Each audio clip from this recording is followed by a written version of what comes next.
இப்போ நம்ம வந்துங்க நம்ம பிளாக்கே வந்து பால் கறக்க போகிறோம். பிளாக்கோட சேட்டை மட்டும் இப்போ பாருங்க, என்ன சேட்டை பண்ணு மட்டும் பாருங்க.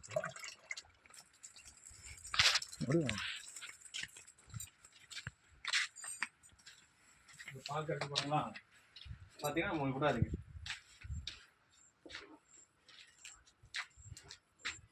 இவ டெய்லி இதேதாங்க, பச்சை தண்ணி இவ குடிச்சே தான் ஆகணும். இவ குடிச்சது போக மிச்சம் வச்சுதான் நம்ம பால் கறக்கணும்.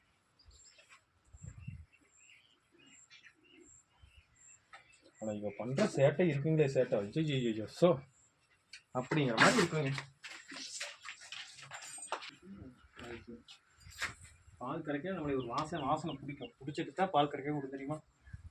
எல்லா மாடுமே பார்த்தீங்கன்னா பால் கறக்க ஆரம்பிக்கல நம்மளோட ஸ்மெல் வந்து அது ஒரு டைம் பார்த்துக்கும்.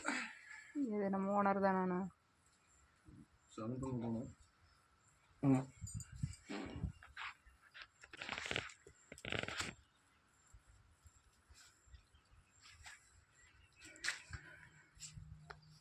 நீ பிள்ளை மட்டும் எடுத்து வண்டினா போதுங்க.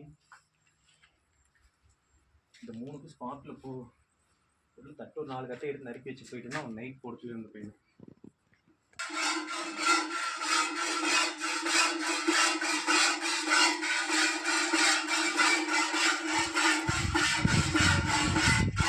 ஆனாங்க 8 மாடுங்க, ஒருத்தர் கையில் கறக்கிறது எவ்வளோ பெரிய கஷ்டம் தெரியுங்களா. இந்த வேலையை செஞ்சு முடிக்கிறதுக்குள்ள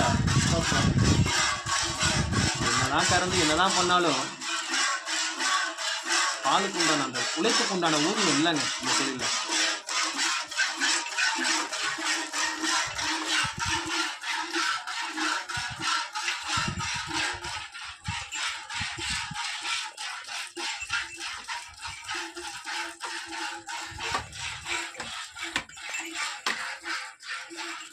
இன்னைக்கு என்னோட ஒய்ஃபு இன்னைக்கு இருக்கங்காட்டி பரவாயில்லைங்க.